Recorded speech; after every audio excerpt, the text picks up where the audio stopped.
Welcome back to our Wellbeing listener demonstration. And I'm delighted to say one of the group, Caroline, has got something that she's going to talk to you about, Stu.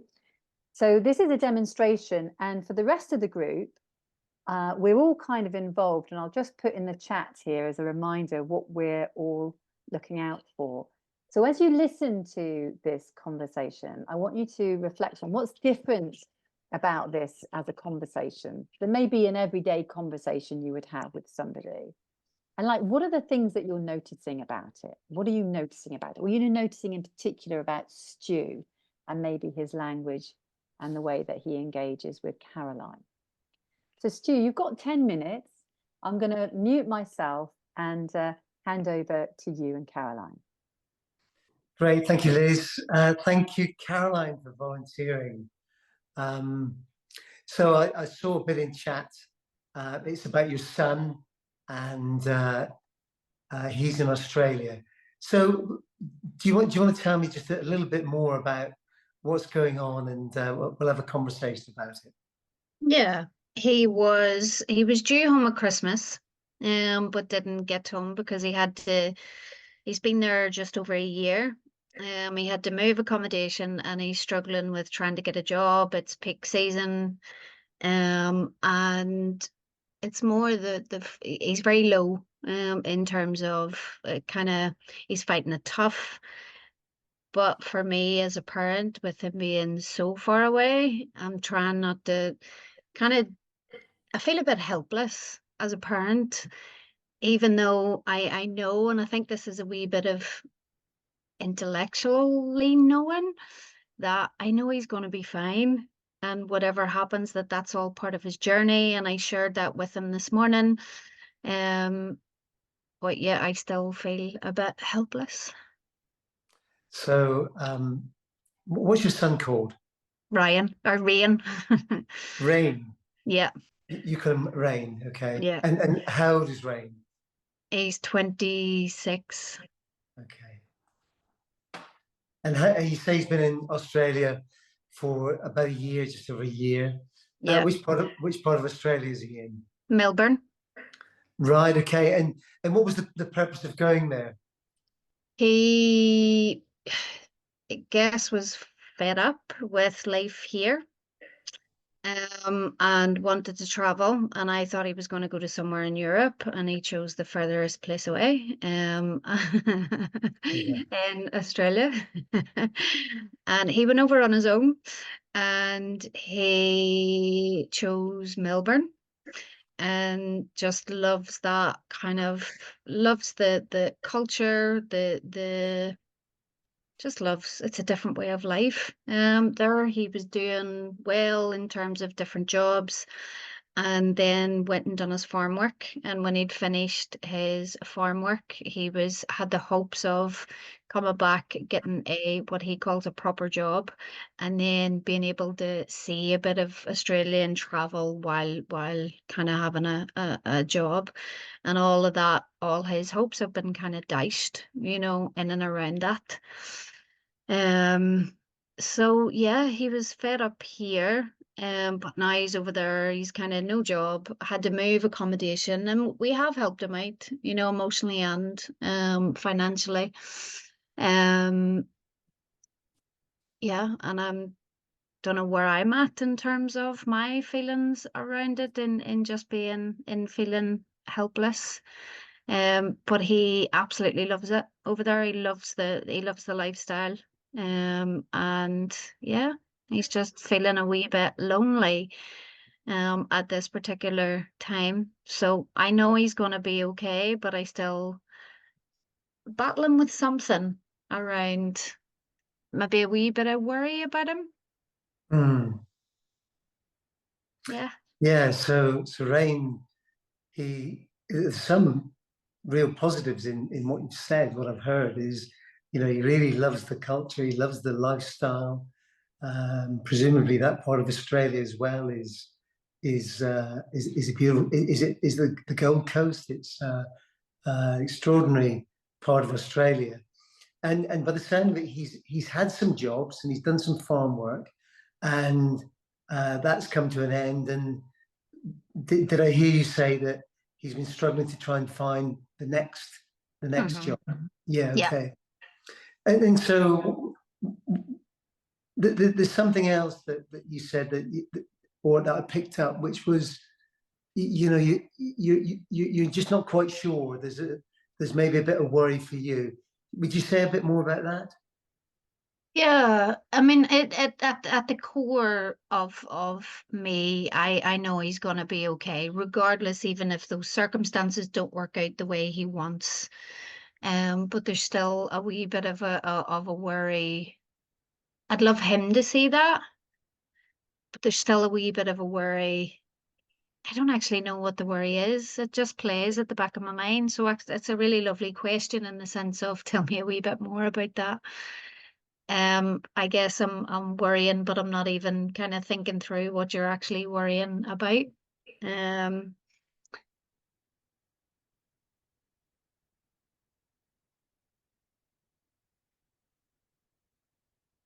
Do you miss him? oh God, yeah, absolutely. And even when he was supposed to come back at Christmas, like it was okay with him, he wasn't able to get home. Because that will be the first that we've seen him. So, oh God, absolutely, yeah, Yeah, yeah. yeah. I mean, what shines through is your love for him as his mum, and you just want the best for him in this experience that he's having in his young life. Yeah. And what you said a couple of times is that at the very core that he's okay, he's going to be okay, and that this is all part of the experience for him, and that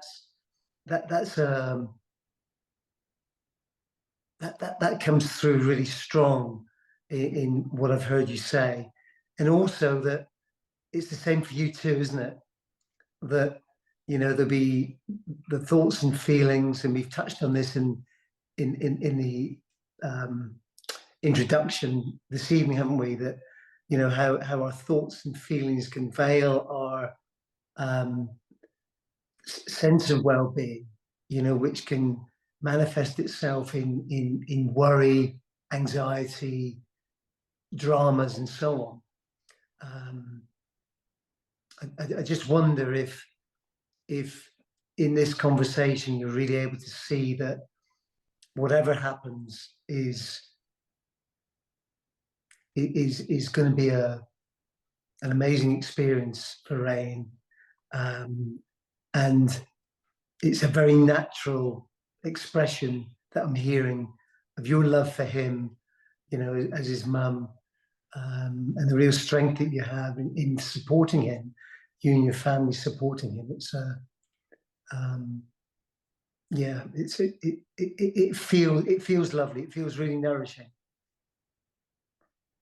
Yeah, and I think on reflection, I think I would just love him to see that for himself. Yeah, And I think that's what the worry is, maybe, and not even maybe worry is too strong of a word. I would love for him to see that for himself.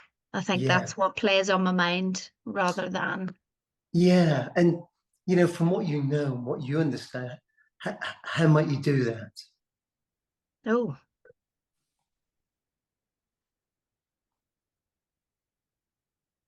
it's not up to me. Yeah, yeah, It's not up to me. yeah.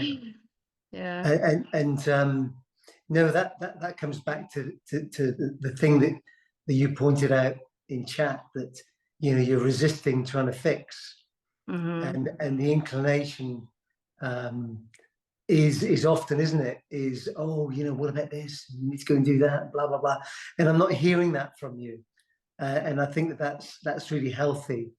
um, he's going to work it out, isn't he? Well, he has to. Whatever it looks like. Yeah. Yeah. Yeah, yeah. It sounds exciting, and I hope it's not too long before you actually see him, and whether you're out there or he's back home here. But he's got a lovely family, to come back to. So thank you. Thanks, Caroline. I think Thank you. we'll pause there. Yeah. And we'll go back to Liz. So Liz, if you can come back here now and pick up from here and explain to everybody what's going to happen next. Yeah, Thanks, I will. Caroline. Thank you. Thank you. Thank you both, and thanks, Stu, for that. So we're going to split back into groups again. And in your group, I just want you to reflect on that as a conversation. What did you notice about it? What did you notice about the interaction that Stu had? What was different about that, maybe as a conversation than maybe regular conversations that we tend to find ourselves in? So that's the questions we're asking you to reflect on. I'm going to pop you back into groups, and Caroline, you're going to pop into a group. If you could leave the room and then come back to us in the main room, that would be great, and we will get some feedback from you eventually. Yeah. But I just want to give these guys 10 minutes just to reflect on that for themselves.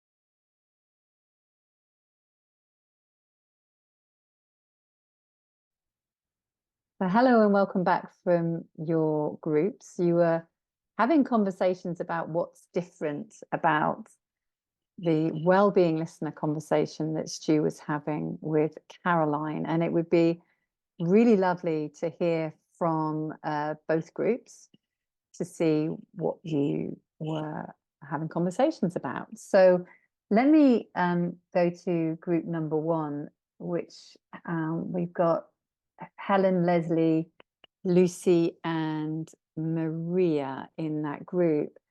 Who'd like to give a little bit of feedback about? Yeah, Maria, let's hear from you. It'd be lovely to hear your feedback. I've been nominated. So I like the way that it was quite chatty, so it felt relaxed. So Stu was made it quite chatty, let Caroline speak about her son, and then he paraphrased back just to show that he'd actually listened and knew what it was she was worried about. And then I noticed about the silence as well, that there was a, I've written a loud silence, but was okay with that. So let that go. And then I can't think what he said. He did not interrupt it, but he did start. He gave her a little nudge almost, maybe. Is that fair to say? And I thought that he emphasised the positives. So he was talking about the positives, then acknowledge the fixing urge. But what I noticed that, and he very much stayed with her, but what I noticed that he didn't do was he didn't pile in with the, oh yeah, I knew someone who did that, and he did this, that, and the other, and he didn't do any of that stuff. It was just really listening to what Caroline was saying. Oh, Marie, that's really lovely observations from you and your group. I can tell you were very attentive to what was going on, and that sense of it just being chatty. So it was like a conversation, wasn't it? Conversation, yeah. Yeah. And yes, that silence. I noticed the silence, and we'll come to Caroline in a minute. I'd be curious if she noticed it too, or whether she was reflective, because sometimes people are so reflective in their space they don't actually know there's a silence going on. But we can ask her that in a second.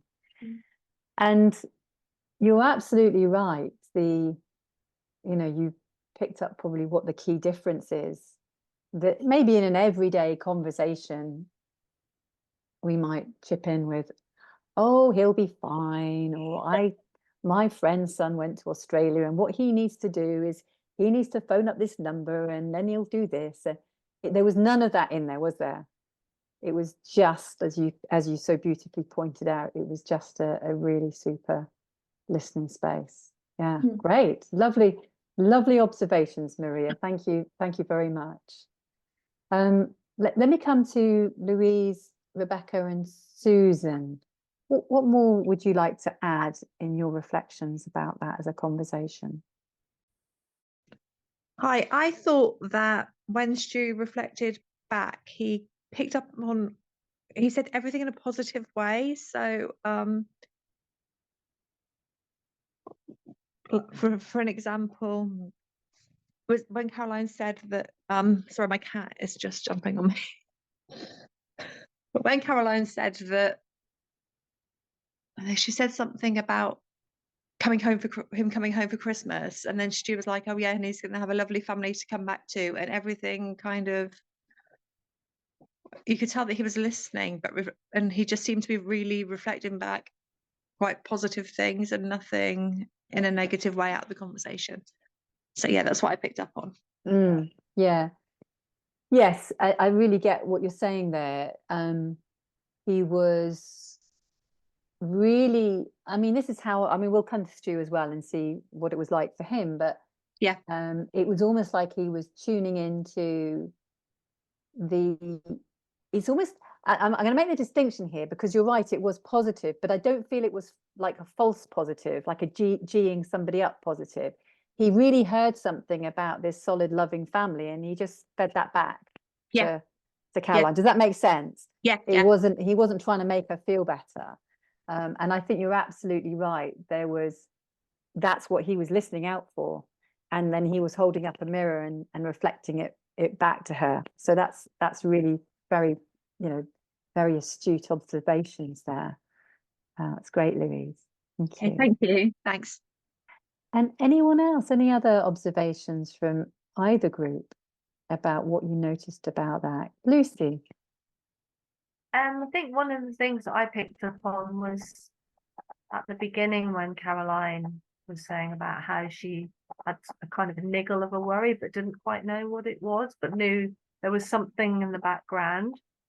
And what I noticed that I thought was quite interesting is that when Stu kind of said, well, what is that? Tell me a bit more about what actually that could be. And I don't know whether this is, true as to how Caroline felt. This is just me observing what I thought. It might be different to the reality of it. But what I noticed was that when Caroline was given that time to actually just focus on that thought as to what could it be, she eventually pinpointed, I think, that actually the worry was that she wanted him to see that he would be okay. That and kind of it felt like, that's why it's a bit of a niggle, because it's not something I can do, but actually I know he'll be okay. I know I'll be okay, but it's this niggle that's kind of in the background still that I can't do anything about. And the truth kind of felt like through the conversation with Stu and also Karen was like, well, yes, because you can't. And that's why it is that thought, but actually kind of recognizing that it felt a little bit that maybe there was a bit of clarity there by having that time to just focus on that. So I'm not sure whether that's the case. It'd be interesting to hear, but I kind of observed that a little bit of a shift, I thought, but we'll see. Yeah, lovely observations, Lucy. And yes, I think the word I would have used was clarity as well. There just seemed to be there was a niggle, and then there was some clarity around it. But there wasn't in any way a rush from either of them to get rid of this niggle.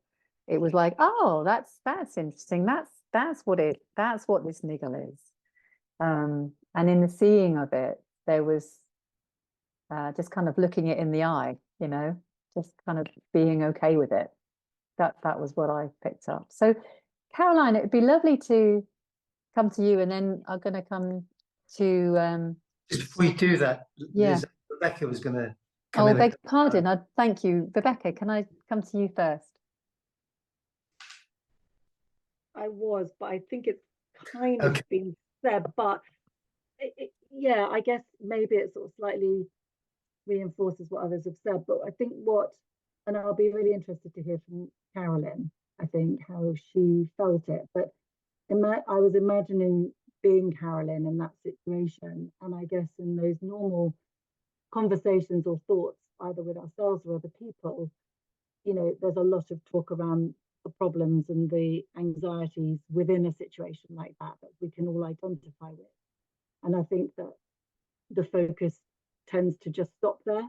And I think as a person in it, you can be often quite having a negative filter on, you know, the difficulties within that situation. And what I felt that you did, Stu, with the listening was to be able to reflect back, Carolyn, all of the, as you say, the kind of the natural positives were going on at that same time, you know, with the, you know, the concern and anxiety, but also the help that Carolyn had obviously, you know, you've already given your son. What does that mean? You know, that shows that incredible love and support, and that's something that you've got and that you're giving. And actually, maybe to hear that reflected back to you, it's often something we perhaps don't really see for ourselves so clearly, or we dismiss, or we just don't focus on.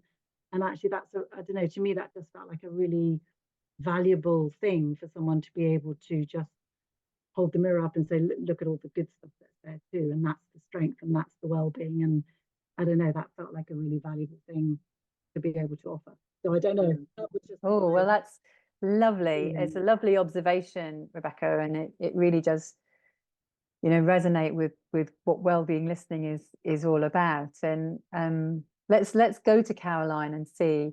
Caroline, we're not expecting you to analyze this because you were in the conversation, but you might want to give some reflections on what you've heard, and you might want to add something as well of what that was like as an experience for you. Yeah, I couldn't put it better than Lucy and Rebecca in terms of their observations around that, and even what Maria highlighted too. It felt a wee bit strange, in all honesty, because that's the first kind of conversation I've ever had where someone is really focused on highlighting back your well-being. So it felt a wee bit strange, but it was quite nice because it was also, and I think this is what you're pointing to, Rebecca, it was also balanced with two questions that were in there that just kind of made me go, oh, and there was a clarity that followed with that, and the silence. I am really comfortable with silence, and I really, really actually appreciate it. And it was in that silence where something was coming to mind around, actually, maybe it's because you want him to feel the way you do, in that, you know, he'll be okay. And then the other lovely question around, you know, well, what actually is that about, or was that question? But that allowed me to kind of process, well, it was the question, what can you do about that? And I went, oh, what can I do? And my immediate thought went to, what can I do? And then, oh, I can't do anything. It's not up to me. So in that 10 minutes or whatever it was, that was very, very powerful. And it did feel a bit strange to have that kind of positive, you know, kind of reflection back, because we are used to, as Rebecca said, and even a wee part of me probably wanted to spend a wee bit more time in that, well, this is how I'm feeling, and run into a wee bit of it. So it was actually, I think that's what made it a wee bit strange, in that that's not where the focus was going. It was coming back on that really kind of, you know, wholeness of me and the situation in itself. So I thought it was very powerful. I don't know if that was any clearer than what kind of others had reflected back on. That's lovely. Yes, it's lovely just to get a sense of how it landed for you and your reflections. So that's really super, Caroline. Thank you. And Stu, let's come to you. What was anything you want to add to what you've heard, or what was going on for you? Well, first of all, I'd just like to thank Caroline for taking part, and for the rest of you for your feedback and real insightful feedback you've given in your observations. So it's really useful in this sort of exercise. In very general terms, the nature of this type of conversation, we can be drawn into the content of the story, and we can put all our attention into the content. And by the content, I mean, you know, what was happening with rain in Melbourne, and really sort of poke around in that area. But we're starting to fix, we're starting to get involved in trying to fix. And in this situation, the conversation with Caroline, there was nothing to fix. And I'm really clear about that. And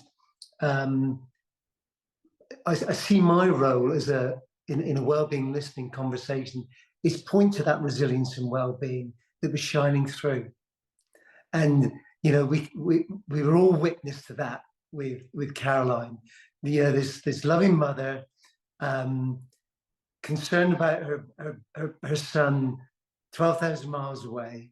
Very natural thing. But it was in pointing to that resilience and well-being and shining a light on that's probably the best thing that she's going to be able to do and be for her son in her communication with him anyway, just by being who she is. So so yeah, it was the real distinction for me is there's nothing to fix. In a conversation with a friend over a cup of coffee, it may be a different type of style, backwards and forwards, sharing thoughts and ideas. But this is quite different. This is about really acknowledging who in this case who Caroline is at her very core, and it's that real powerhouse that was shining through that I wanted to reflect back to her. Right. Thank you, Stu, and thank you, Caroline, and thank you, everyone. And the word is love, of course. You know, that's really what we're pointing to here, is that is the real power of love in this. So that's what came through. Thank you. Thanks, Stu. So this brings us to the last 5 minutes now of our time together this evening. And you know, what we really wanted to share with you this evening was our take on resilience and well-being. And what we're saying is that we are resilience and well-being, and that what gets in the way of us experiencing that is that sometimes our thoughts and feelings and moods and fears and anxieties can cloud over it.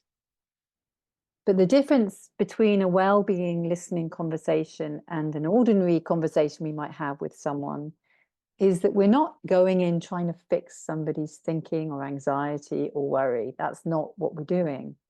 We're shining a light on the resilience and well-being that we can see within them that maybe they've lost touch with themselves. So we're bringing their attention back to it. There is 1,000 times more power in someone realizing and recognizing their resilience and well-being than there is in trying to zap the thinking and thoughts and anxieties that people have. That's a never-ending task. So in a well-being listener conversation, we're shining a light. What we do is we get a sense of our own resilience and well-being, and then from that space we listen out for the resilience and well-being in others, and that's what we shine a light on. That's what we hold the mirror up to, and then that's what the other person experiences. And we are really keen to share well-being listening in communities, in families, in schools. We're doing lots of work in Ivy Bridge, and we would love to extend an invitation to you guys if you would like to continue your well-being listener journey, is that you'd be very welcome to come on board our Wellbeing Listener Foundation program.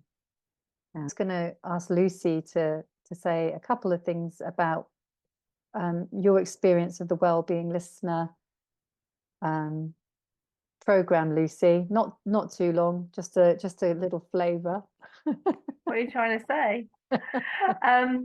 Okay, so I was just going to put a link in the chat to where people can kind of see all the information about the training.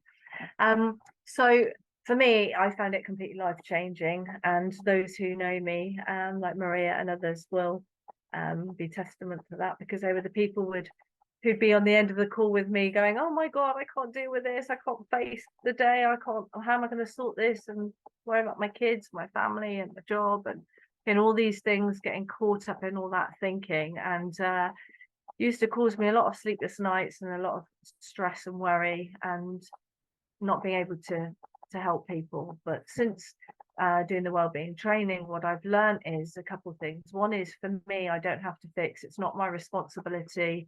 Everybody's happiness and well-being isn't something that I need to worry about. They already hold that, they already have that in a sense of wisdom, and that my job is to be there as that calm, settled space, like Stu, when I'm listening out for people, to be the person who's there to give them that time to reflect, or to let thoughts come and go, and to settle.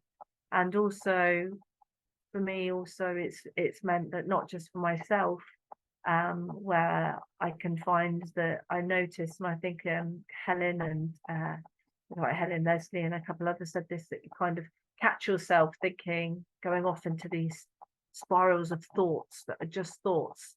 And what I noticed is that before I would go off, and then I'd be worrying about, when this is what will mean, and this is what will happen, and then if that happens, this will happen, oh my God, and then that. So I've managed to catch myself and just recognize it. It doesn't mean that it makes things necessarily easier, because the weather in front of the sun, like Liz said earlier, it's the sun's always there. It's just meaning that I can just trust that the weather will settle, I will settle, things will be okay. I've got that inner resilience that will be there and help me through. So is everybody else, and I can trust in that. And so it's really made me feel much more calm and happy, actually, about being around people and being able to just listen out for them and know that just that's enough. I don't need to do any more than that. They'll have their own solutions when they're settled. So yeah, I'm a massive fan, and I'm loving learning all the time about it. So yeah, it's great. Thanks. Thank you, Lucy. So thank you very much, everyone, for joining us tonight. I'm going to hang on for 5 minutes in case anyone's got any extra questions or queries. I'd be very happy just to hang on and answer those. I'll send out information about the Wellbeing Listener Programme. You'll be very welcome to join us. We'd love to see you in February if you're able to join us. But I know we said it would finish at 8:30, and so I want to make sure it does finish at 8:30. So for those of you that need to go, thank you for joining us. It's been a real joy. And if anyone wants to hang on for a few minutes, it would be lovely to catch up with you after the call. Many thanks and good night.